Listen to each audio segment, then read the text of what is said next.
Item ಯಾವುದೇ ಇರಲಿ try ಮಾಡಿ ಆಚಿ ಚಿಕನ್ ಮಸಾಲಾ. ಬಿಡದಿ ಮಹಾಯುದ್ಧಕ್ಕೆ ಸಂಬಂಧಪಟ್ಟಂತಹ ಮತ್ತಷ್ಟು ಡೀಟೇಲ್ಸ್ ಸಿಗ್ತಾ ಇದೆ. ಯೋಜನೆಯ ಪರ ಹಾಗೂ ವಿರುದ್ಧ ಇರೋರು ಹೈ ಡ್ರಾಮಾವನ್ನೇ ಕ್ರಿಯೇಟ್ ಮಾಡಿದೆ. ಯಾಕಂದ್ರೆ ಇಬ್ರು ಕೂಡ ಮುಖಾಮುಖಿ ಆದ್ರು. HDKಗೆ ಯೋಜನೆಯ ಪರ ಇರುವ ರೈತರು ಕೆಂಪು ಬಾವುಟವನ್ನ ಪ್ರದರ್ಶಿಸಿದ್ರು.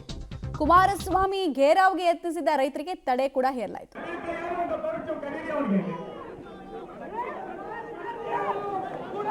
ಪ್ರಧಾನಕಾರಿ ಪ್ರಶ್ನೆ ಮಾಡಕ್ಕೆ ಬಂದಿದ್ದವನ ಕಾಶ್ಮೀರದಲ್ಲಿ ಮಾಡ್ಲಿ ಅವನು ಹೋಗಿ ಅಲ್ಲಿ ಇಂಡಿಯನ್ ಅಲ್ಲ ಅವನು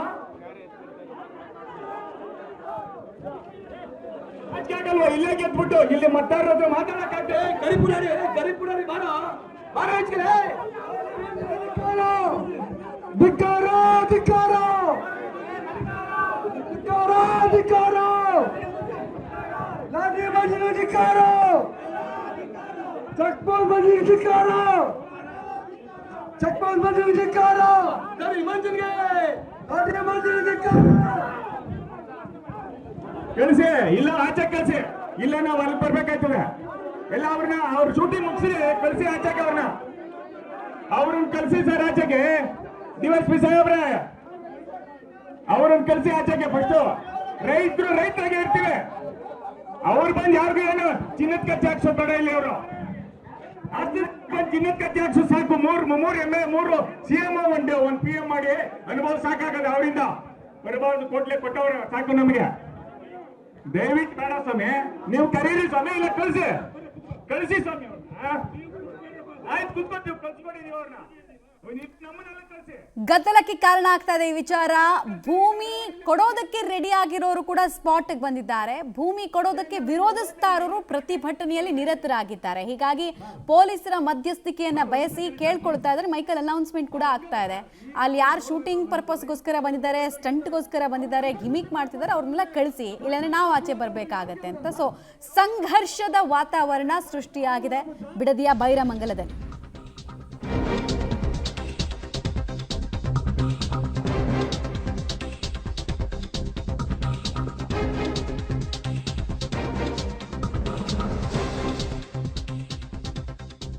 ಕುಮಾರಸ್ವಾಮಿ ವಿರುದ್ಧ ಘೋಷಣೆ ಕೂಗಿ ರೈತರು ಯಾರು ಯೋಜನೆ ಪರವಾಗಿದ್ದಾರೆ ಅವರು ಘೋಷಣೆಗಳನ್ನು ಕೂಗ್ತಾ ಇದ್ದಾರೆ, ಆಕ್ರೋಶವನ್ನು ಹೊರ ಹಾಕ್ತಾ ಇದ್ದಾರೆ. ಧೈರ್ಯ ಇದ್ರೆ ನಮ್ಮ ಜೊತೆಗೆ ಬಂದು ಚರ್ಚೆ ಮಾಡಿ, ನಾವು ಕೇಳಿದ ಪ್ರಶ್ನೆಗಳಿಗೆ ಉತ್ತರವನ್ನ ಕೊಡಬೇಕು ಕುಮಾರಸ್ವಾಮಿ ಅಂತ ಬಯಸಿದ್ರು. ಇದೇ ಪ್ರಶ್ನೆಗಳಿಗೆ ಉತ್ತರ ಬಯಸಿ ಘೇರಾವ್ ಹಾಕೋದಕ್ಕೂ ಕೂಡ ಪ್ರಯತ್ನಿಸಿದ್ರು. ನೀಲಿ ಶಾಲು, ಹಸಿರು ಶಾಲು ಹಾಕೊಂಡಿರೋರು ಎಲ್ಲರನ್ನ ಕೂಡ ನೀವು ನೋಡ್ತಾ ಇದ್ದೀರಾ.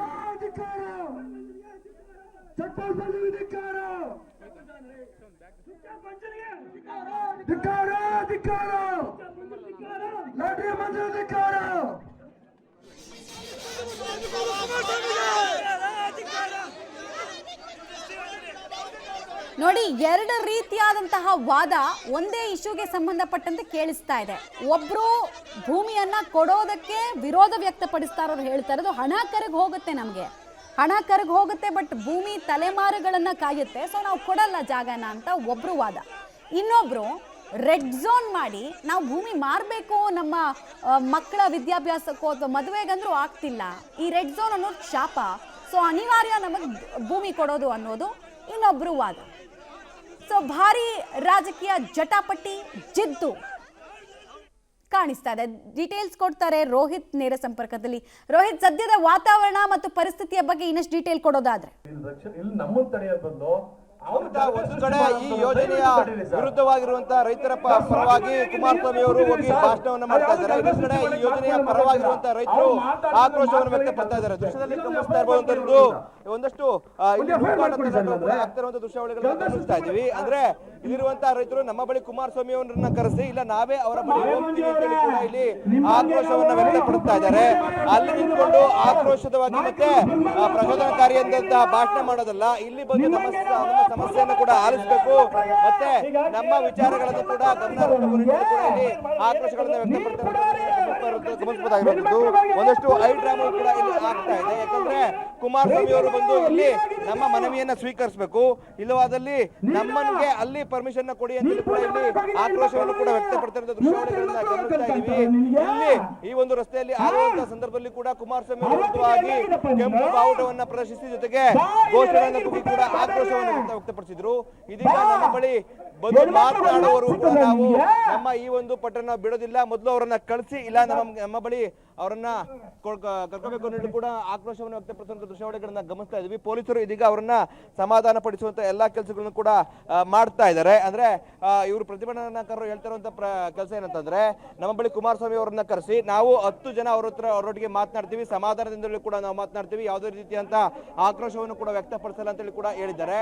ನಿಟ್ಟಿನಲ್ಲಿ ಪೊಲೀಸರು ಕೂಡ ಕುಮಾರಸ್ವಾಮಿ ಅವರ ಬಳಿ ನಾವು ಕೇಳಿ ಮಾತನಾಡಿ ಬಳಿಕವಾಗಿ ಏನ್ ನಾವು ನಿರ್ಧಾರವನ್ನ ಮಾಡ್ತೀವಿ ಅಂತೇಳಿ ಕೂಡ ಹೇಳಿರುವಂತದ್ದು. ಒಟ್ಟಾರೆ ಇವಾಗ ರೈತರೇ ಕೂಡ ನಮ್ಮೊಟ್ಟಿಗೆ ಮಾತನಾಡ್ತಾರೆ, ಅವ್ರನ್ನ ನಾವು ಮಾತಾಡ್ತಾ ಹೋಗ್ತೀನಿ. ಸರ್ ಏನ್ ಸರ್ ಹೇಳಿ SP ಸಾಹೇಬ್ರ ಹತ್ರ ಇಲ್ಲ ಏನು ಗುರು ಆಕ್ರೋಶ ಏನಕ್ಕೆ ಅಂತ ಹೇಳ್ತಾರೆ? ನಮ್ಮ ಆಕ್ರೋಶ ಕುಮಾರಸ್ವಾಮಿ ಇಲ್ಲಿ ಸ್ಪಾಟಿಗೆ ಬರಲಿಲ್ಲ, ಅವ್ರು ಏನು 80% ಅವ್ರ ಕಡೆ ಇದ್ದಾರೆ ಅಂತ ನಾವು 80% ಇದ್ವಿ, ಬಂದು ವಿಚಾರಿಸ್ತಿರೋದೇ ನಮ್ಮ ಆಕ್ರೋಶ. ಬರಲಿಲ್ಲ ಅಂತ ಇಲ್ಲ, ಅವ್ರು ಬರಲಿಲ್ಲ, ತಿರ್ಗಿ ಪಾಲನೆ ಆಗಲಿ, ಒಳ್ಳೆ ಇಲ್ಲಿಂದ ಸಾಕು ಗಟ್ಟುಮುಟ್ಟೆ ಕಟ್ಕೊಂಡು ಹೊಡ್ತಾ ಇರಬೇಕು. ಈಗಾಗಲೇ 2 ಸಾರಿ ಗಟ್ಟುಮುಟ್ಟೆ ಕಟ್ಸಿದೀವಿ ಅವ್ರಿಗೆ, ಈಗ ಹೋಯ್ತಾ ಇರಬೇಕು. ರೈತರ ಪರ ಹೋರಾಟ ಮಾಡೋದು, ರೈತರ ಪರ ಮಾತಾಡಬೇಕು, ವಿರೋಧ ಮಾಡಿ ಗಲಭೆ ಸೃಷ್ಟಿ ಮಾಡುವಂಥದ್ದು ನಾಯಕತ್ವದ ಗುಣ ಅಲ್ಲ ಅವ್ರದ್ದು. ಆಮೇಲೆ ಹೊರಗಡೆನೆ ಕರೆಸಿ ಜನ ಕರೆಸಿ ರೈತರು ತೋರಿಸೋದು ಅಷ್ಟು ಸಭ್ಯತೆ ಅಲ್ಲ. ಅವ್ರು ನಿಜವಾದ ಮಣ್ಣಿನ ಮಗ ಆಗಿದ್ರೆ ಇಲ್ಲಿ ಕೂತಿದ್ದ ರೈತರುಗಳ ಕಷ್ಟಗಳನ್ನ ಅಲ್ಲೇ ಮಾಡ್ತಿದ್ರು ಅವರು. ಸರ್ ಅವ್ರಿಗೆ ಟೈಮ್ ನಿಗದಿ ಇಲ್ವಾ ಸರ್?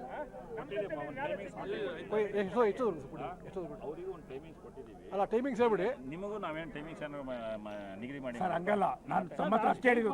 ತಮ್ಮ ಹತ್ರ SP ಸಾಹೇಬ್ರದ್ದು ಒಂದೇ ಒಂದು ಸೆಕೆಂಡ್ ಹೇಳಿ. ಅವ್ರಿಗೆ ನೋಡಿ ಸರ್ ಸಾಕಾಗೈತಿ, ಈಗ ಅವ್ರು ಮಾಡಿದ್ದಾರೆ, 1 ಅವರ್ ಕೂತಿದ್ದಾರೆ, ಹೋಗಿ ಕೇಳಿ. ಅವ್ರ ಪಾಲನ ಮಾಡಲ್ಲ ಅಂದ್ರೆ ದಯಮಾಡಿ ನೀವು ನಮ್ಮಂತ ತಡಿಬೇಡಿ, ನಾವು ಅವ್ರ ಹತ್ರ ಹೋಗಿ ಕೇಳ್ತೀವಿ, ರಿಕ್ವೆಸ್ಟ್ ಮಾಡ್ತೀವಿ. ಇಲ್ಲ ಕಳಿಸಿ ಸರ್ ಅವ್ರನ್ನ, ಸಾಕು ಎಬ್ಬರಿಸಿ, ಸಾಕು ಎಬ್ಬರಿಸಿ ಸರ್, ತಾವು ಎಬ್ಬರಿಸಿ ಅವ್ರನ್ನ ಕುಮಾರಸ್ವಾಮಿ. ರೈತರ ಮಾತಾಗಿರುವಂತದ್ದು ಅವರಿಗೆ ಕೊಟ್ಟಿರುವಂತ ವೇಳೆ ಮುಗಿದಿದೆ, ಅವರನ್ನ ಕಳಿಸಿ, ಇಲ್ಲಾಂದ್ರೆ ನಮ್ಮನ್ನ ಅವರ ಬಳಿ ಓಕೆ ಬಿಡಿ ಅಂತೇಳಿ ಕೂಡ ಪೊಲೀಸರ ಜೊತೆ ಪ್ರತಿಭಟನಾಕಾರರು ವಾಗ್ವಾದವನ್ನು ನಡೆಸ್ತಾ ಇರುವಂತದ್ದು. ಮಮತಾ, ಧನ್ಯವಾದ ತಮ್ಮ ಮಾಹಿತಿಗಾಗಿ. ಪೊಲೀಸರು ಮನವೊಲಿಸೋದಕ್ಕೆ ಪ್ರಯತ್ನ ಪಡ್ತಾ ಇದ್ದಾರೆ, ಬಟ್ ಸಾಧ್ಯ ಆಗ್ತಾ ಇಲ್ಲ. ಅಲ್ಲಿ ಪ್ರತಿಭಟನಾಕಾರರು ಹಠ ಹಿಡಿತಾ ಇರೋದು. ಅವ್ರಿಗೆ 1 ಗಂಟೆ ಸಮಯಾವಕಾಶ ಕೊಟ್ಟಿದ್ದು, ಅವ್ರ ಸಮಯ ಮುಗಿದಿದೆ, ಅವ್ರನ್ನ ಕಳಿಸ್ಬೇಕು, ಇಲ್ಲಾಂದ್ರೆ ನಮಗೆ ಮಾತಾಡ್ಸೋದಕ್ಕೆ ಅವಕಾಶ ಕೊಡಬೇಕು ಅನ್ನೋದು ಡಿಮ್ಯಾಂಡ್.